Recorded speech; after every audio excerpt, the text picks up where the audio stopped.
Welcome to New York's Next Great Entrepreneur. Let's meet our judges. Mario Costanz is a father of three who made it from the mean streets of the Bronx.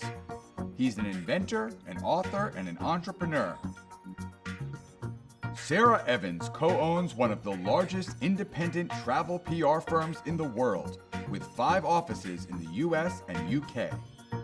Brad Ginsburg is the second-generation owner and president of Global Communication Works, a full-service strategic communications and crisis management firm based in New York City.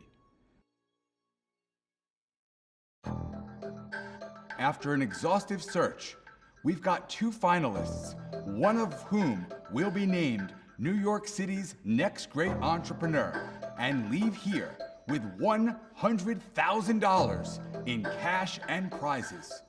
Stay tuned to find out who New York's next great entrepreneur will be. Are you a New York entrepreneur doing between $250,000 and $10 million in revenue, but struggling on how to take it to the next level? Learn more about EO, the largest entrepreneur peer group in the world, at eonyc.org.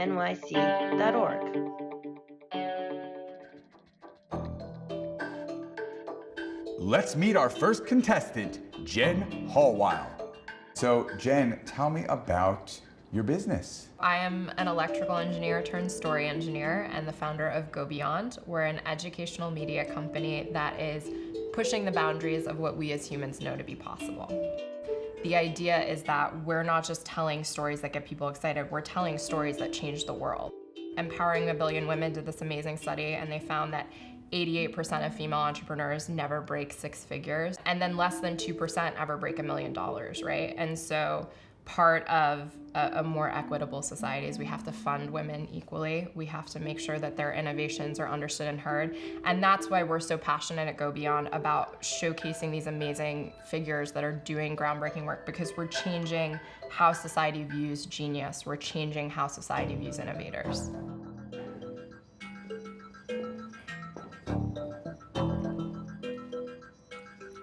Jen, you've got 2 minutes. Good luck. Hi, my name is Jen Hallwile. I'm an electrical engineer turned story engineer and the founder of Go Beyond, an educational media company that is pushing the boundaries of what we as humans know to be possible. So originally, I thought I was going to be an engineer that would save the planet from climate change. But as I found myself to be the only woman in the room across government, the biggest utility company in the country, and several high-growth startups, I quickly realized that what seems like a technical problem is really a social engineering problem.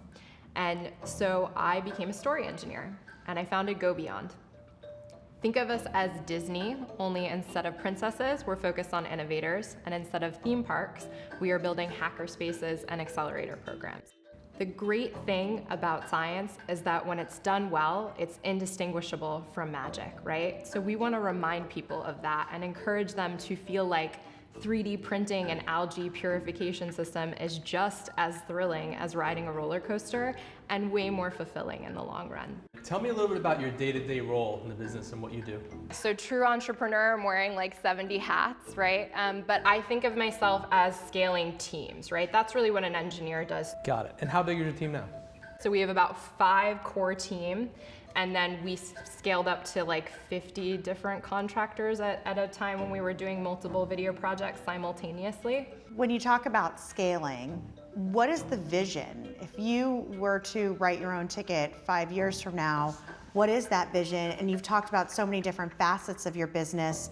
What is going to be the most revenue producing one to get you to where you want to be? We have the first main bucket, which is creating content, and we shop those to bigger networks. We're essentially a studio. The second piece is I want to build spaces that are filming spaces, but also hacker spaces. I'm afraid we're out of time. Judges, do you have any feedback for Jen? I would say your resiliency is profound. You have a lot of runway. I would focus and geared towards trying to build yourself and help the business around you and build your team as you're doing it. I think that there's a lot of potential, and it's fantastic what you're doing. Has COVID affected your business? I mean, it's obviously affected every business positively or negatively, but how has it impacted you personally in your business? Yeah, so we launched Financially Naked the day that COVID was declared a pandemic.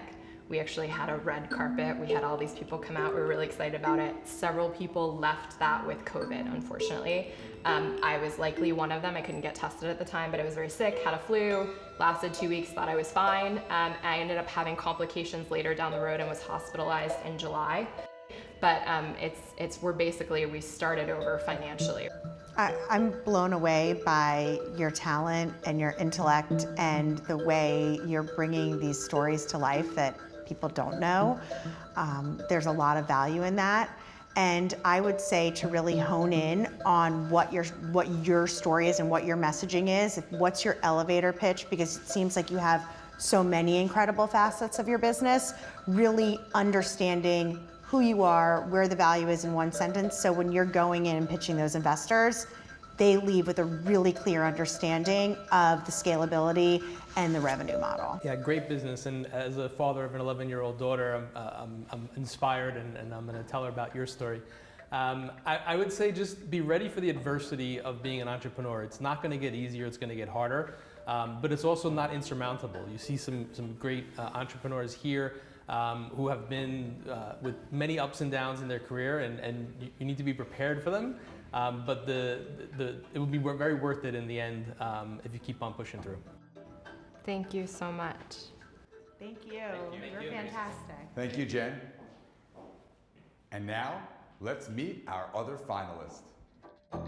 Kanupriya, tell me about your business. My name is Kanupriya Kesri. I own a small bake shop in Brooklyn. We are on Uber Eats, we are on Seamless, Grubhub, we are on DoorDash, and we also have our website via which we do sales. We recently also started shipping nationwide, so that's another added thing that we have.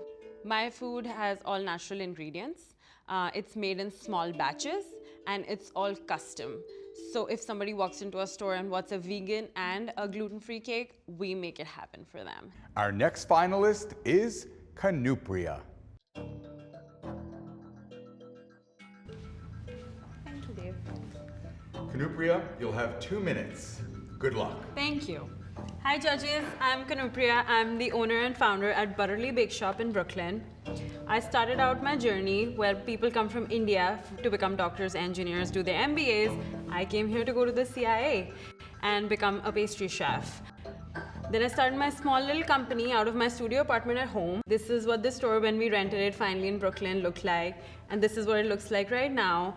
We are 100% clean ingredient place. We have everything natural in our product. What you see on the table, butter, flour, sugar, things that you find in your own kitchen. We use real vanilla bean. There are no preservatives, no gums, no emulsifying agents. We're small batch for maximum freshness. And this is our plan. I want to phase out of the business operations and be an enabler rather than work in the business inside. We want to expand our online presence.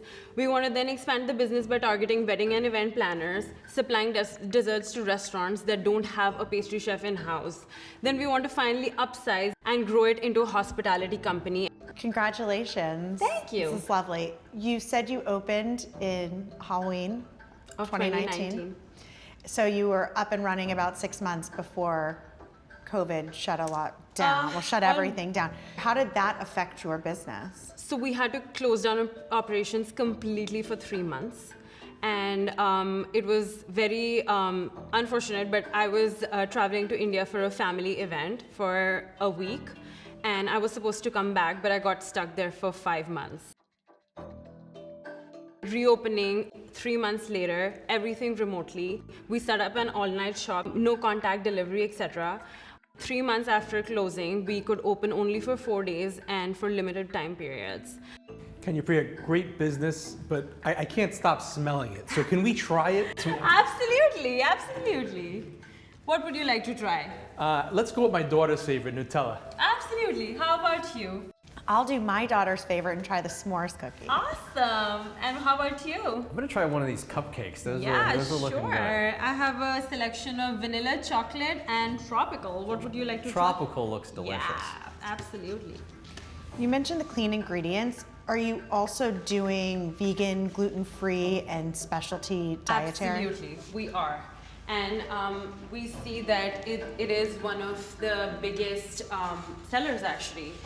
People also want vegan Thank and you. gluten-free, and at times, and we are completely custom. You know, we get to everybody's needs. What's your biggest challenge in achieving that vision? Funding right now. I feel that's my biggest challenge that we don't have. I want a bigger kitchen, and I would have liked to open with, but me and my husband, we came here with big dreams. So we're just trying to fulfill in whatever means we have, and hopefully we have some funding and we can take this forward. Well done. Thank you.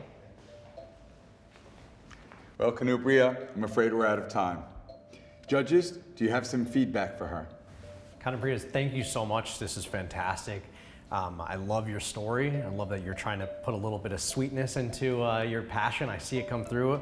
A bit of feedback from me would be to understand your story and help your process to expand what you're already doing and help really solidify your customer base. I think that would be very helpful, and just keep turning out some really sweet treats. Thank you. I'm incredibly impressed. I too love your story and your vision, and really am rooting for you as a woman and what you're creating here. I would say really understanding who your competitors are. I think that this is a market that has exploded nationally in the past couple of years. Clean ingredients, focusing on certain dietary restrictions. And you clearly have a really great brand. I love your brand. Your baking is delicious. And really honing in on how you differentiate yourself from some of your competitors out there. Thank you. Wonderful story, wonderful cookie. Thank you. I think that you've got a good business. My feedback would be to kind of think about digital and online, because it's where most people are shopping today. And this is a product that I think will ship well and will be able to get into many more people than just your storefront in Brooklyn. So that's my feedback. Thank you so much, judges. Thank you. Thank you, judges. It's going to be a tough deliberation. Can't wait to find out who they pick as New York's next great entrepreneur when we come back. But first, I got to get a cookie. Are you a New York entrepreneur doing between $250,000 and $10 million in revenue, but struggling on how to take it to the next level? Learn more about EO, the largest entrepreneur peer group in the world, at eonyc.org.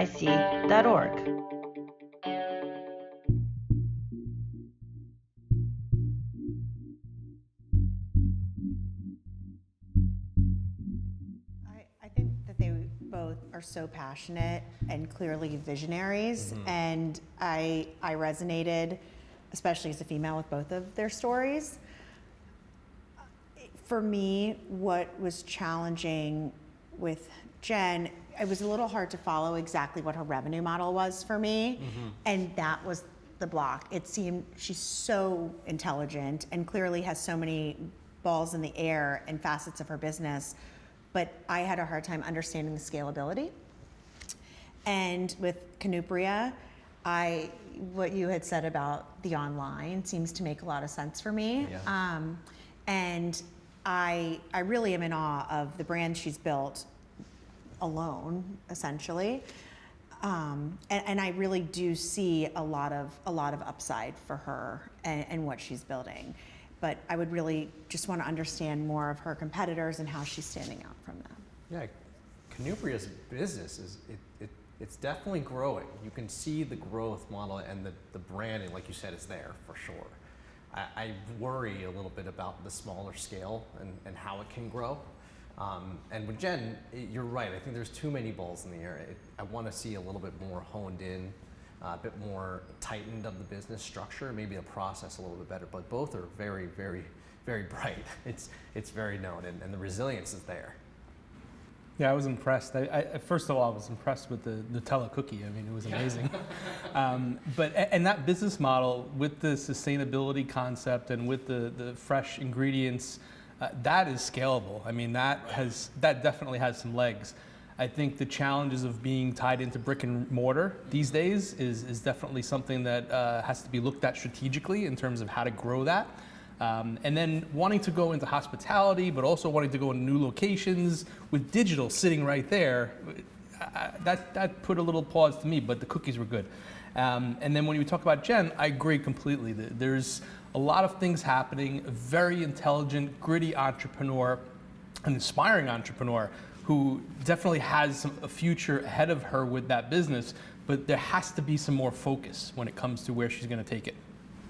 I wonder what that's going to look like with the scalability. There's like two big entrepreneurs here. You can tell that they're already like priming to get ready to go, but it's a tough kind of decision just to put it on one thing. So both different markets, but very resilient. I like the sweets always can go for one thing, but that storytelling, and as a branding marketing person, you want to hear that story even further. You mentioned the word grit, and I felt it from both of them, and I would want either of those women on my team. You would want either of them, being part of your company, because you could just feel their passion, you could feel their energy, and you can tell that they're each going the distance to do whatever it takes. My vote is for Jen. This is tough, but my vote is for Canupria. My vote is for. Are you a New York entrepreneur doing between $250,000 and $10 million in revenue, but struggling on how to take it to the next level? Learn more about EO, the largest entrepreneur peer group in the world, at eonyc.org.